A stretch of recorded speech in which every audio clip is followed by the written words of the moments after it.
The instructor's voice cut through the icy dawn. The architect is here to play warrior. 120 pairs of eyes burned into her back. They thought she was a publicity stunt. They were dead wrong. The New Mexico sun had not yet breached the Sandia Mountains, but its impending arrival did little to warm the pre-dawn chill at Kirtland Air Force Base. 121 candidates stood in rigid formation on the punishing gravel of the training pad, their breath pluming in the thin, high desert air. Among them, a single figure broke the visual monotony, drawing a constellation of resentful glares and whispered condemnations. Captain Aris Thorne, her jaw set like granite, kept her eyes locked on the distant horizon, refusing to acknowledge the psychic weight of their collective gaze.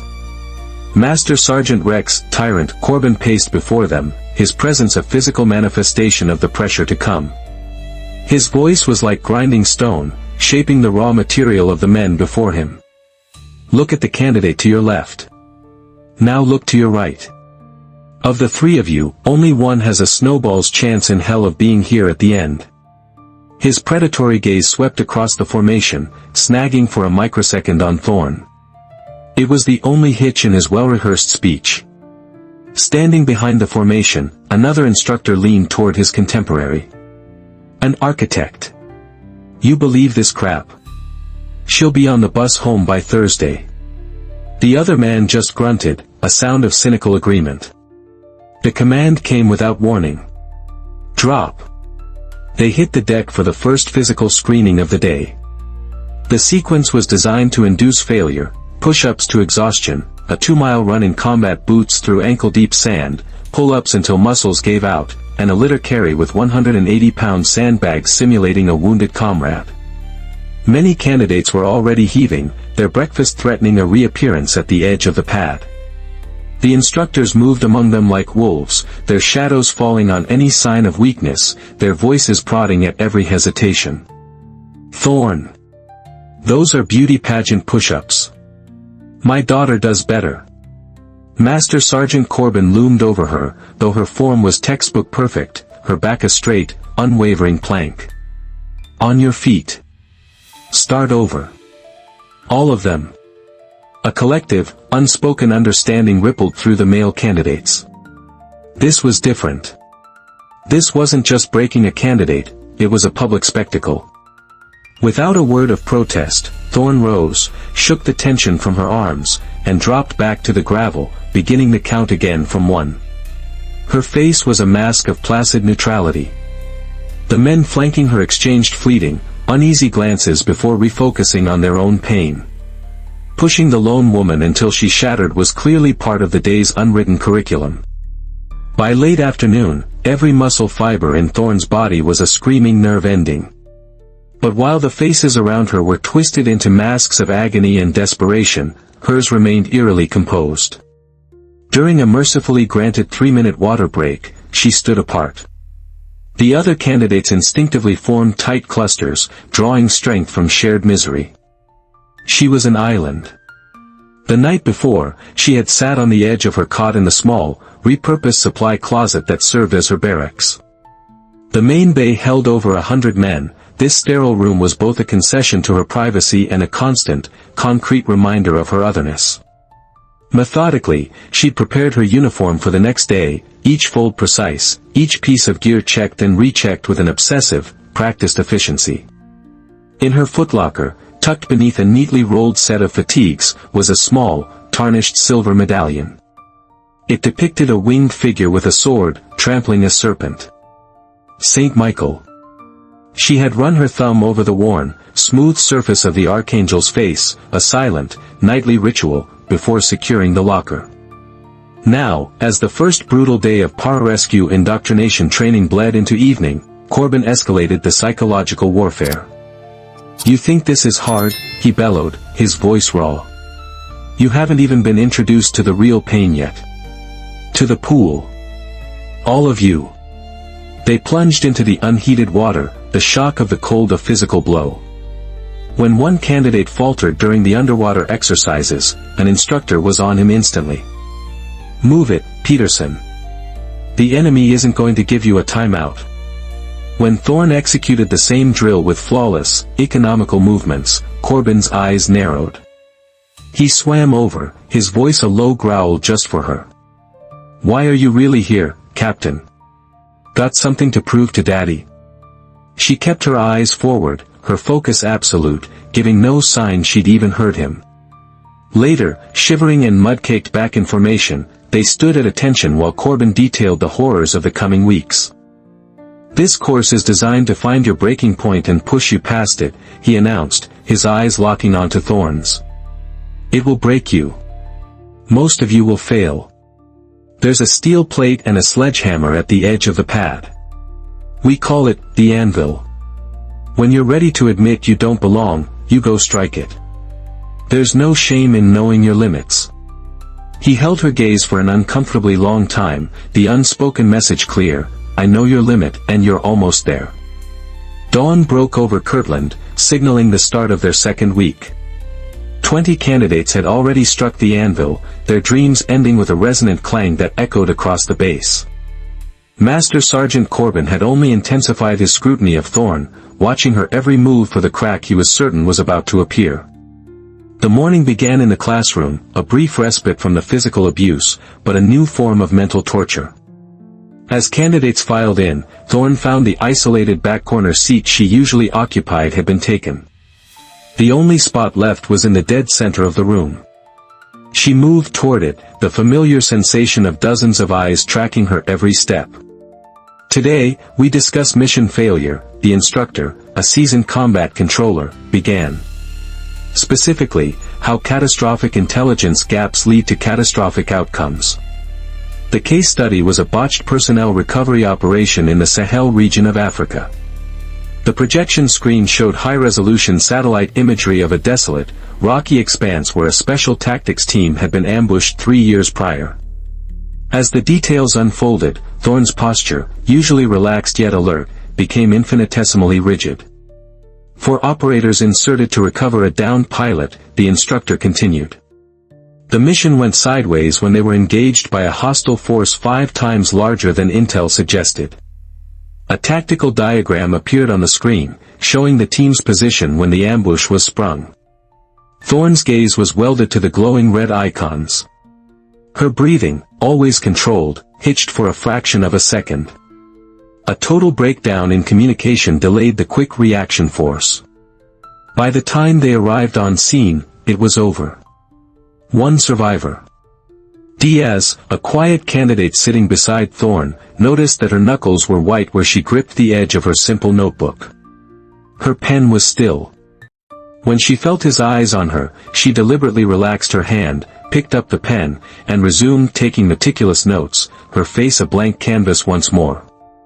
After the classroom session, they were herded to the Aquatic Center for Advanced Water Survival Exercises, colloquially known as the Chiller. The instructors paired them for drown-proofing drills. Thorne was paired with Gallo, a former college football player whose resentment was a palpable force. "Just try not to drown us both, Captain," he sneered as they entered the frigid water. The drill required them to tread water for 20 minutes with their hands and feet bound, followed by a series of underwater somersaults and equipment recovery tasks. When Gallo, for all his bravado, began to panic during a recovery maneuver, his movements becoming frantic, Thorne demonstrated the technique flawlessly. Despite her own restraints and the numbing cold, she moved with a serene, almost fluid grace. One of the instructors pointed her out to Corbin. "She's like a fish in there. Let's see how she handles a little extra love," then, Corbin replied, his lips curling into a smirk. For her next evolution, underwater gear retrieval, 2 instructors descended on Thorne simultaneously. They created a vortex of interference, ripping her mask from her face, tangling her air hoses, and pinning her to the bottom of the pool. It was far more aggression than any other candidate had faced. Yet she didn't panic. Calmly, methodically, she worked the problem, untangling her lines, clearing her mask, and securing her gear.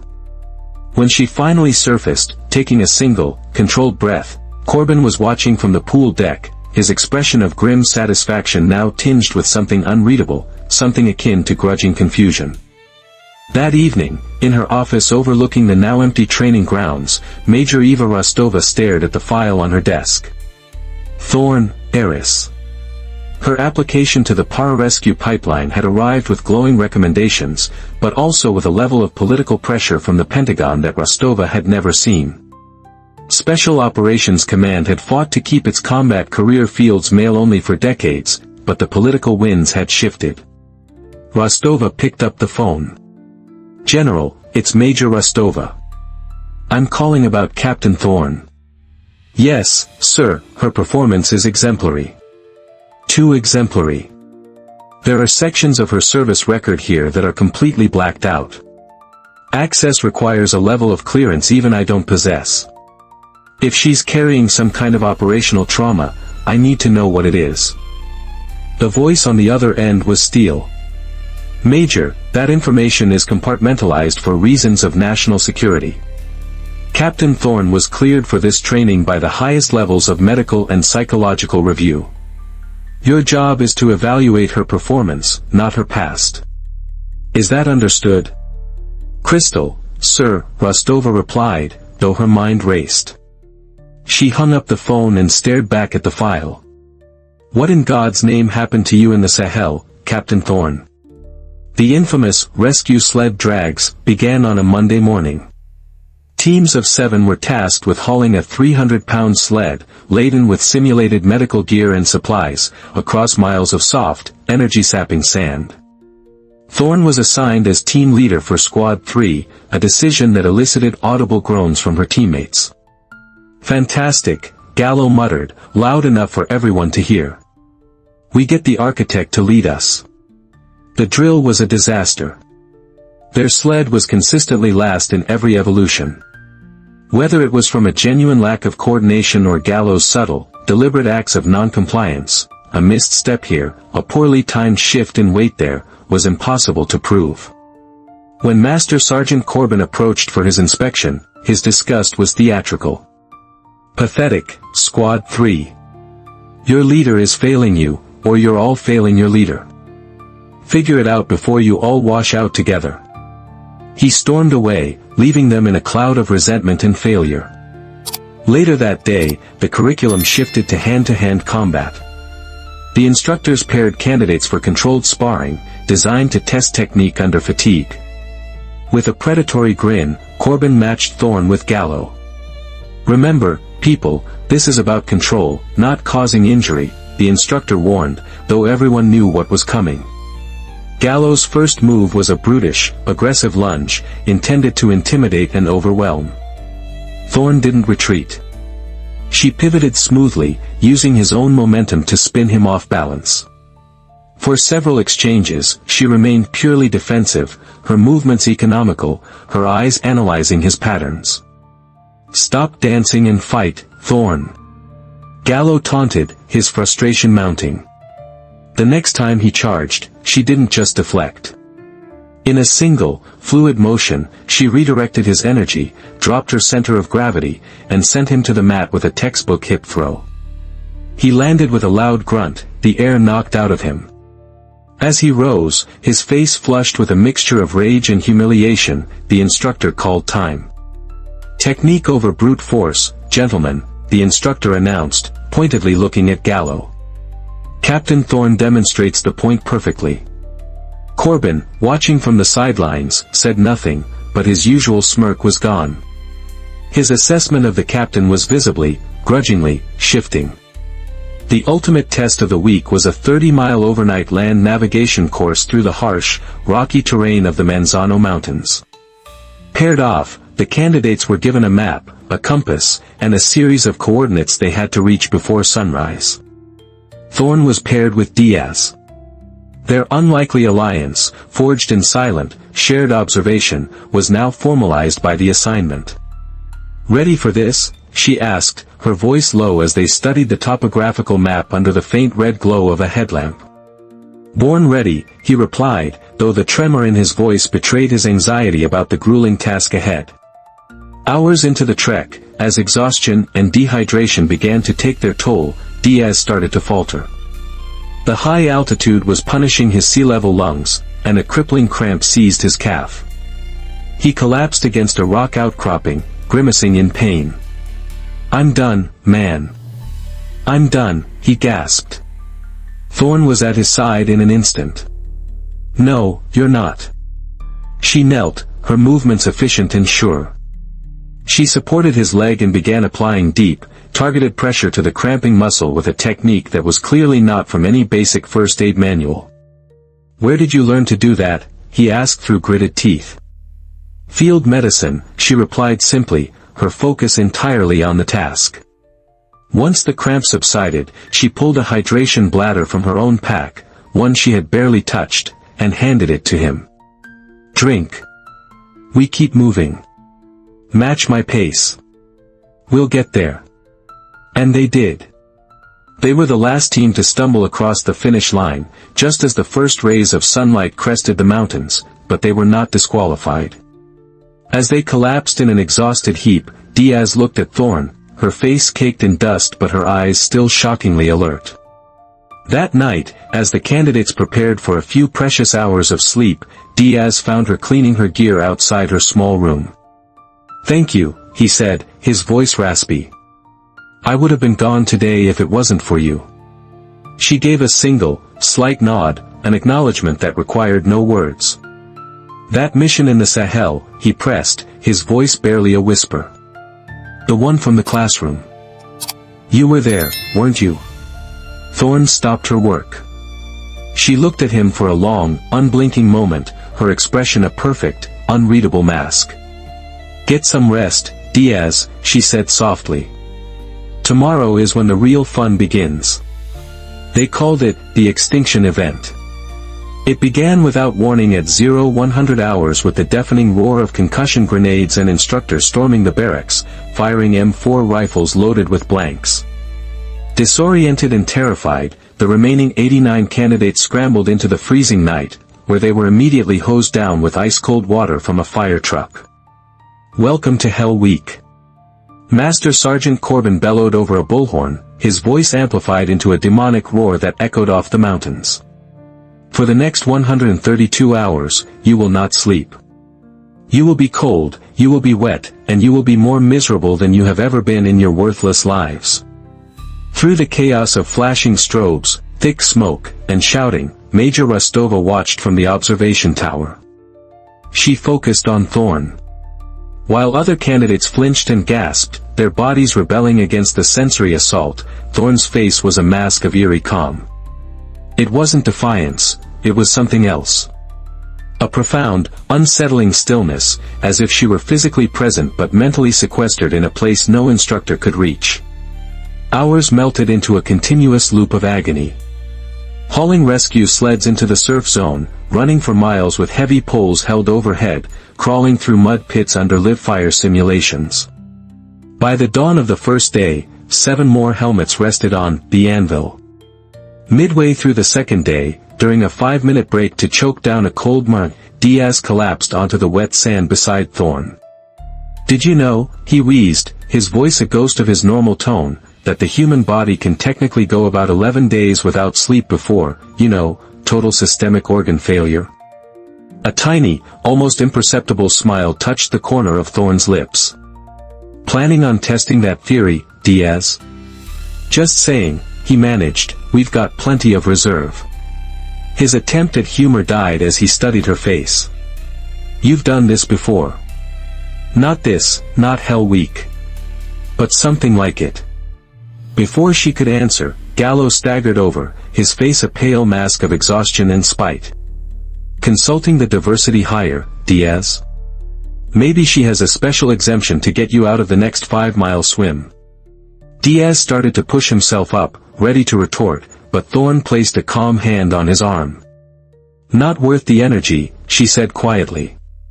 "Save it for the water." As dawn broke on day 3, they faced their most feared evolution, a multi-hour water rescue simulation in the base's large, murky lake. With 58 hours of sleep deprivation crippling their motor skills and judgment, simple tasks became monumental challenges. Halfway through the drill, Gallo, who had been pushing himself recklessly, began showing the telltale signs of severe hypothermia. His movements became clumsy, his speech thick and slurred. The instructors watched him, hawks circling a dying animal, waiting for him to quit. A medical corpsman stood by, ready to intervene if it became critical. Then, it became critical. While attempting to secure a simulated victim to a litter, Gallo lost his footing and slipped under the dark water. When his team hauled him out, he was unresponsive, his skin a deathly blue. The corpsman rushed over, but as he fumbled with his equipment, Thorne was already in motion. "He's in V-fib arrest, get the AED," she commanded, her voice cutting through the panic with the sharp authority of absolute certainty.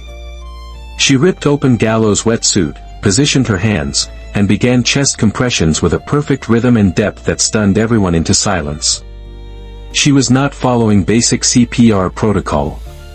This was advanced, battlefield-level life support. "Where in the hell did you learn that, Captain?" the senior corpsman asked, kneeling beside her as she worked, his own expertise suddenly seeming inadequate. "Field experience," she replied without breaking her rhythm. She directed the placement of the defibrillator pads, called out the shock, and continued compressions, her movements a blur of hyper-competent efficiency. For a moment, on the cold, muddy shore of a training lake in New Mexico, Captain Aris Thorne was not a candidate, she was a force of nature. Master Sergeant Corbin had watched the entire scene unfold, his face unreadable.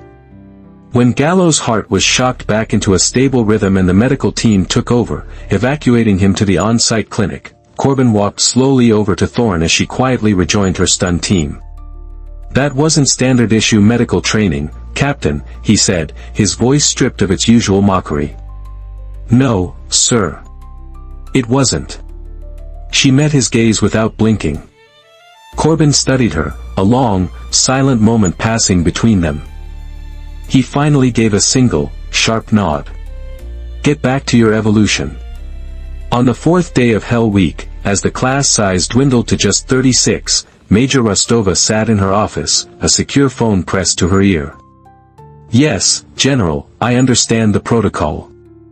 But we had a near fatality, and Captain Thorne performed a medical intervention that saved the candidate's life using skills far exceeding her official training record.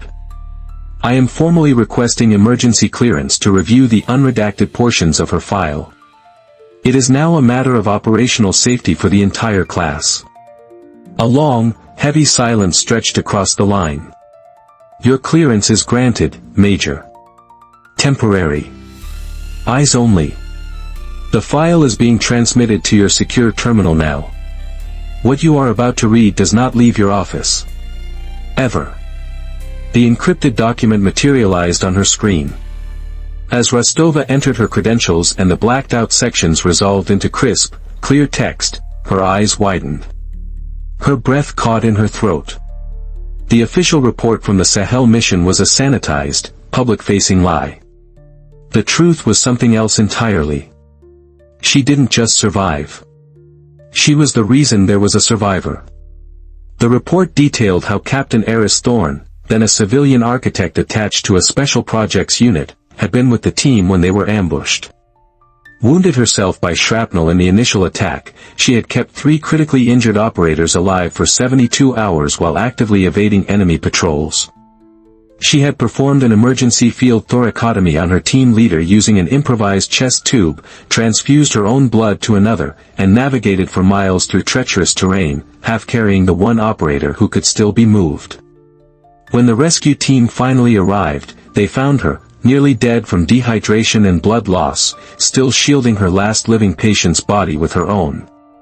The report concluded that the rescue team leader, and Thorne herself, were not expected to survive the flight back. She had been technically dead for over 2 minutes en route.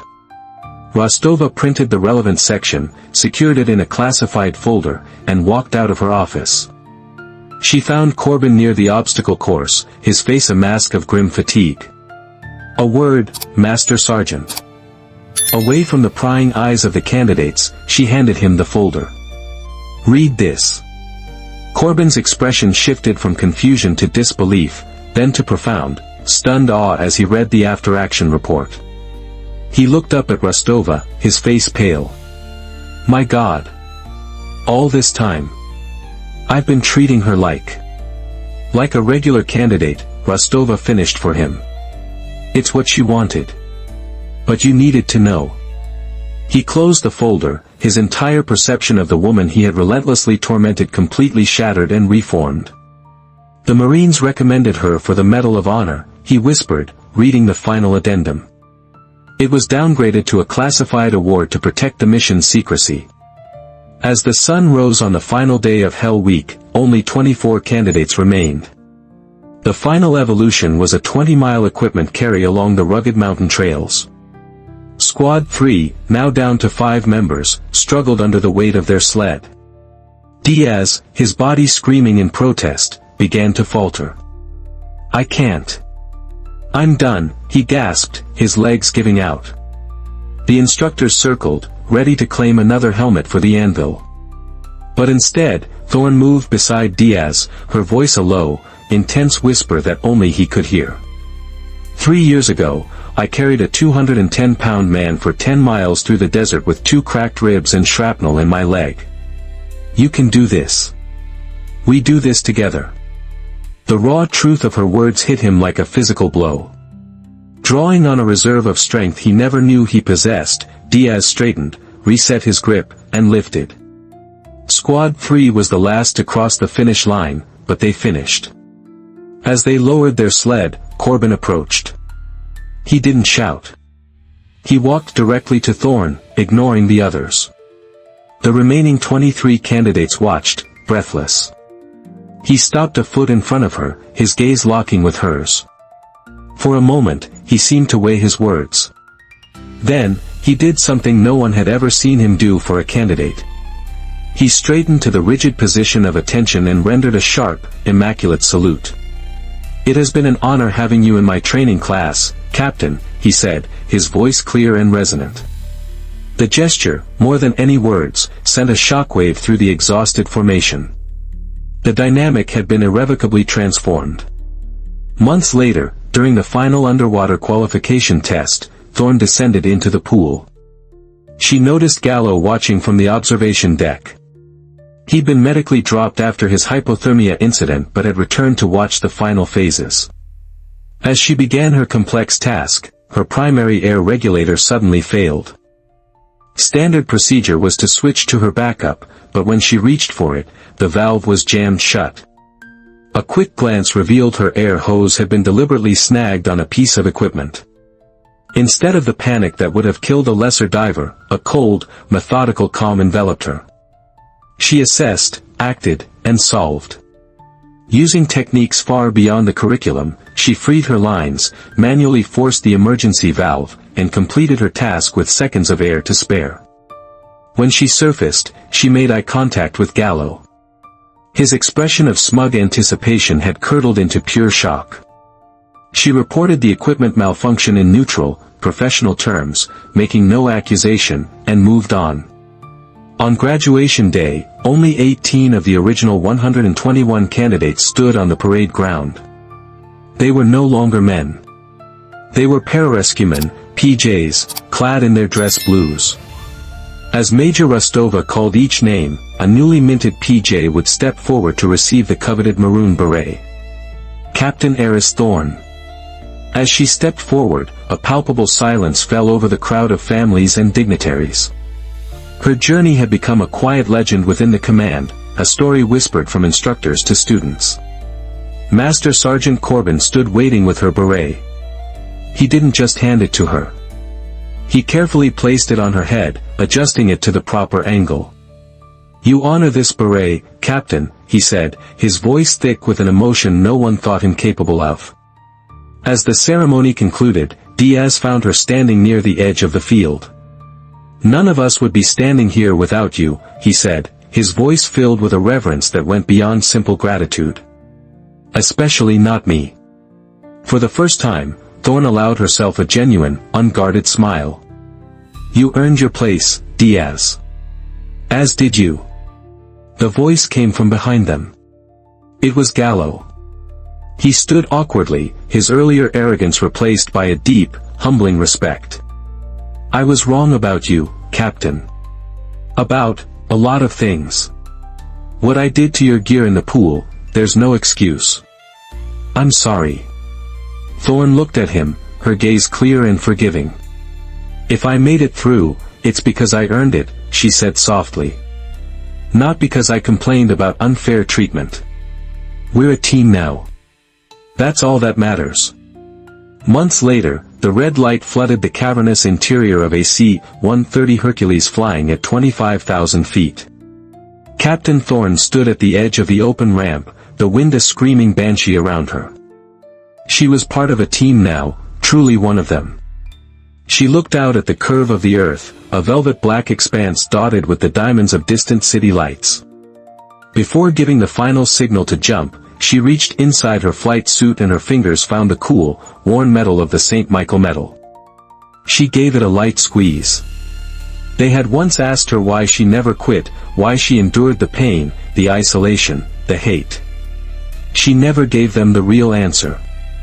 The truth was, she had made a promise to 3 men who never got to come home, their handprints left forever in the African dust. A promise that their sacrifice would mean something. That she would live a life worthy of the one they had given her. As she stepped out into the void, falling into the silent embrace of the night sky, she wasn't just an architect, a doctor, or a soldier. She was a guardian. A survivor. A legend. Aris Thorne's story isn't just about one woman breaking barriers, it's a testament to the incredible resilience of the human spirit. It asks us what promises we hold sacred and what impossible odds we would face to honor them. What are your thoughts on this level of dedication? Let us know in the comments below, and please, always comment with respect for the service members who inspire these stories. If you were moved by her journey, please consider liking this video and subscribing to our channel for more tales of extraordinary courage.